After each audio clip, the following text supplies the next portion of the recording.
Okay, in our last video we were talking about how African Americans made some significant gains in terms of their quality of life and general opportunities, but that those were limited in some ways. And what we're going to see is that there's kind of this moment where African Americans have a lot of hope and that there'll be a lot of change in the future, but that very quickly white Southern governments are going to begin gaining the upper hand over them. We're going to be talking about this more today with this lecture called Reconstruction Comes to an End. It goes with a graphic organizer that looks like this.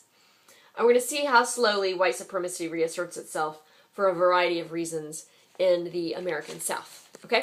So, let's look here at the PowerPoint. So, Reconstruction is going to come to an end. I need to actually back this out a little bit.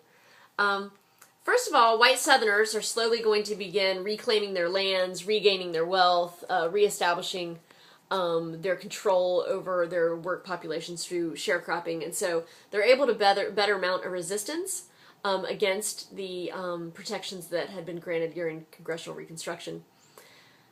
First of all, they start calling Northerners who come down into the South, they start calling them carpetbaggers. And this was kind of a term, kind of a negative term that was used to describe Northerners that had come down into the South. The reality is that Northerners come down into the South during the post-war period for a variety of reasons. Some of them wanted to be teachers. Some of them wanted to be workers for the Freedmen's Bureau. They came with noble intentions.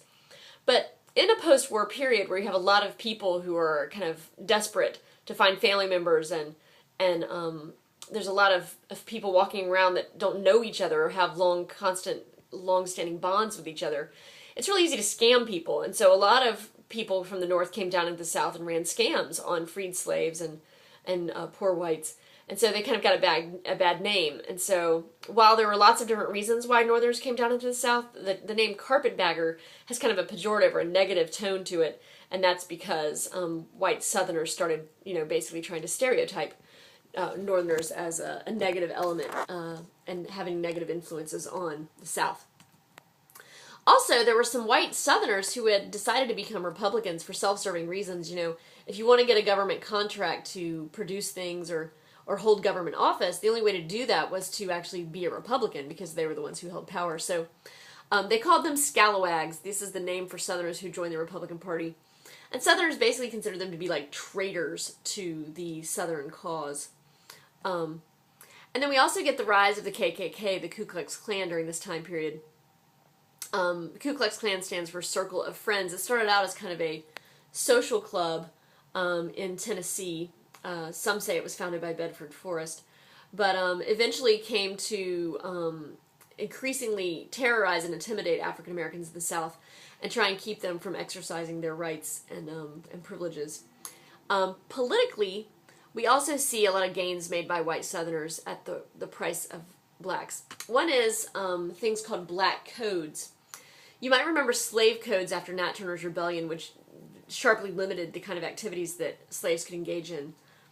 Black codes kind of did the same thing. They were racist state laws that limited freed slaves' rights. And let me go on a little bit about this to make it make sense. It's such a general term that it might be difficult for you to understand exactly what black codes were.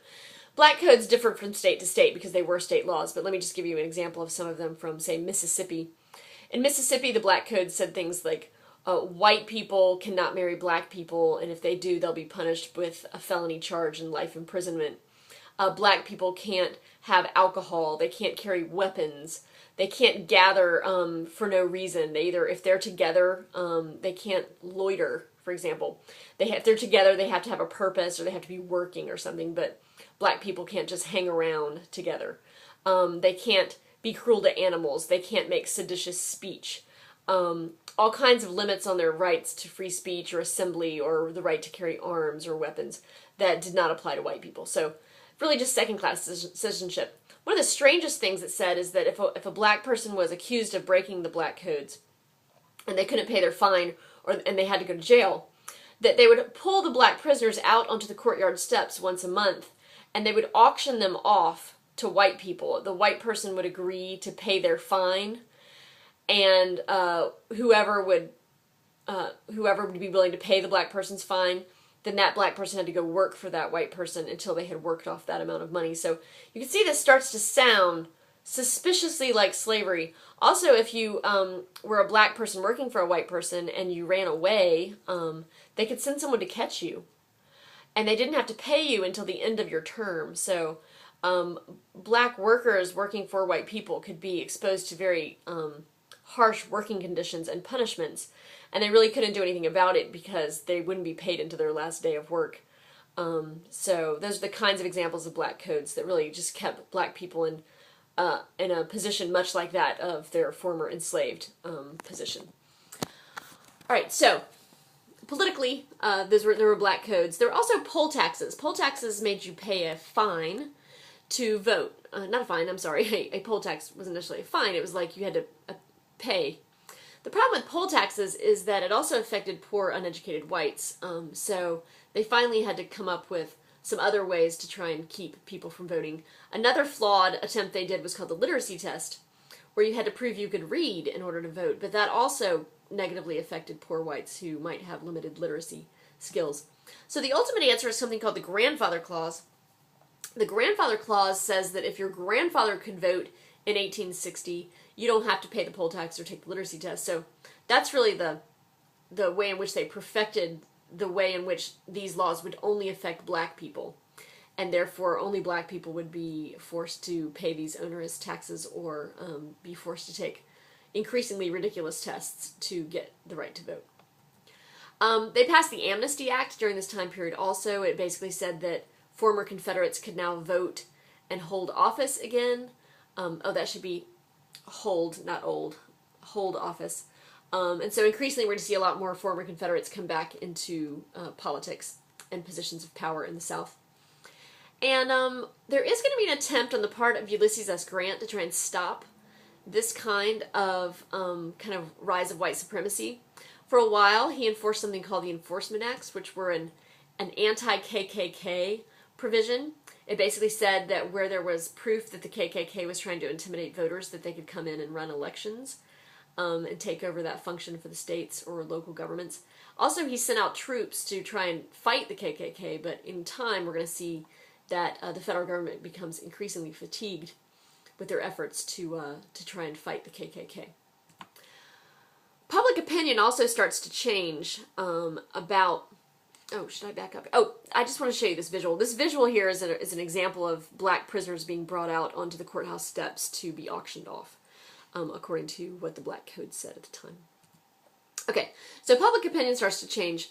First of all, it's kind of like anything when you're going in and trying to rebuild and government contracts are being handed out. Inevitably, there's a lot of corruption and a lot of people start to feel that their money is being wasted in the South. Also, Grant's administration comes to be beset by some scandals. They're called the Whiskey Ring, where it was clear that some of his appointees were not actually, they were pocketing taxes on alcohol. And then the Belknap bribery, which is where they were taking bribes to sell stuff on Native American reservations. So those kind of things made the Grant administration look like it was too corrupt to actually manage the people's money and oversee Reconstruction. Also, the economy goes down. In 1873, there's a panic that makes people very conservative about the economy and their money, and they just get distracted from Reconstruction and their efforts to punish the South. Also, there's a currency dispute that kind of sweeps up the country, and the poor want more money printed, and that kind of distracts people also from Reconstruction efforts.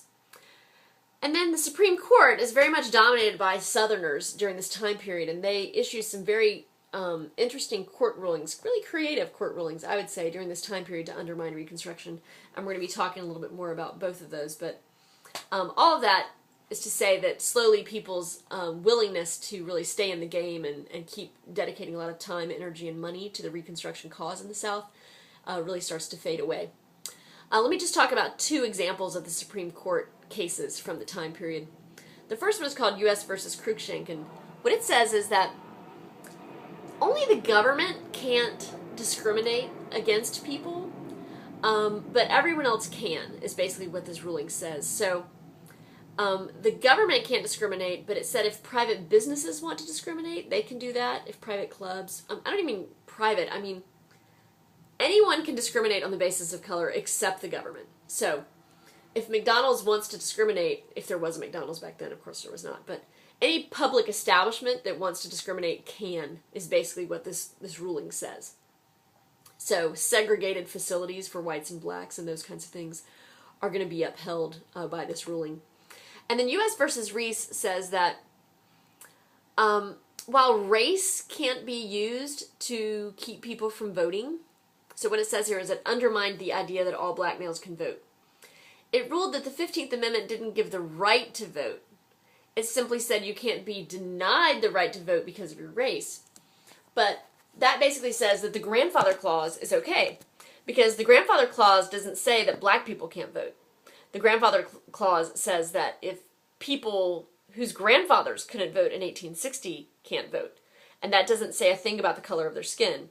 We all know that actually it does. It's really just aimed at black people. Only black people's grandfathers couldn't vote in 1860, but it doesn't say it explicitly in the law. It talks about your grandfather in 1860. It doesn't say anything about the color of the skin of your grandfather, in the case of the grandfather clause. So you can see that the Supreme Court is interpreting these cases in such a way that it just pretty much undermines their intent.